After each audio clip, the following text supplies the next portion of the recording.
DPI Tamil News. தருமபுரியில் 20 அம்ச கோரிக்கைகளை வலியுறுத்தி டிட்டோஜாக் ஆசிரியர்கள் ஆர்ப்பாட்டம். தருமபுரி வட்டார கல்வி அலுவலகம் முன்பு தமிழ்நாடு தொடக்க கல்வி ஆசிரியர் இயக்கங்களின் கூட்டு நடவடிக்கை குழு டிட்டோஜாக் வட்டார கிளை சார்பில் ஆசிரியர்களின் 20 அம்ச கோரிக்கைகளை தமிழக அரசு நிறைவேற்ற வலியுறுத்தி கண்டன ஆர்ப்பாட்டம் நடைபெற்றது. இந்த ஆர்ப்பாட்டத்திற்கு டிட்டோஜாக் மாநில செயலாளர் காமராஜ் தலைமை வகித்தார். இதில் ஆசிரியர்கள் திரளாக கலந்து கொண்டு தங்களது நீண்ட கால கோரிக்கைகளை தமிழக அரசு உடனடியாக நிறைவேற்ற வேண்டும் என வலியுறுத்தி கோஷங்களை எழுப்பினர்.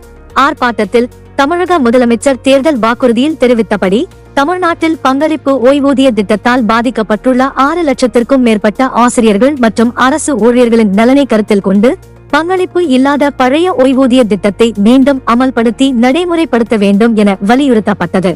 மேலும் இடைநிலை ஆசிரியர்களுக்கு கடந்த 2 ஊதிய குழுக்களின் பரிந்துரைகளால் ஏற்பட்டுள்ள ஊதிய முரண்பாடுகளை களைந்து ஜனவரி 1, 2006 முதல் மத்திய அரசு ஆசிரியர்களுக்கு இணையான ஊதியம் வழங்க வேண்டும் என்றும் கோரிக்கை விடுக்கப்பட்டது.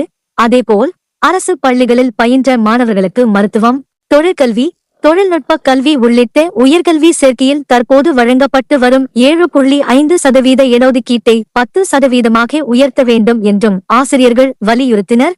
இது தவிர ஆசிரியர்களின் பணிச்சுமையை குறைத்தல், ஊதிய முரண்பாடுகளை சரி செய்தல், பழைய ஓய்வூதிய திட்டத்தை மீண்டும் நடைமுறைப்படுத்துதல் உள்ளிட்ட 20 அம்ச கோரிக்கைகளையும் தமிழக அரசு நிறைவேற்ற வேண்டும் என ஆர்ப்பாட்டத்தில் வலியுறுத்தப்பட்டது. கோரிக்கைகளை நிறைவேற்ற அரசு உரிய நடவடிக்கை எடுக்க வேண்டும் என கூறி ஆசிரியர்கள் தொடர்ந்து முழக்கங்களை எழுப்பினர். இதில் டிட்டோஜாக் வட்டார கிளையைச் சேர்ந்த ஆசிரியர்கள், நிர்வாகிகள் மற்றும் உறுப்பினர்கள் என ஏராளமானோர் கலந்து கொண்டனர். குறும் செய்திகள் உடனுக்குடன் தெரிந்து கொள்ள DPI தமிழ் நியூஸ் சேனலை சப்ஸ்கிரைப் செய்து இணைந்திருங்கள்.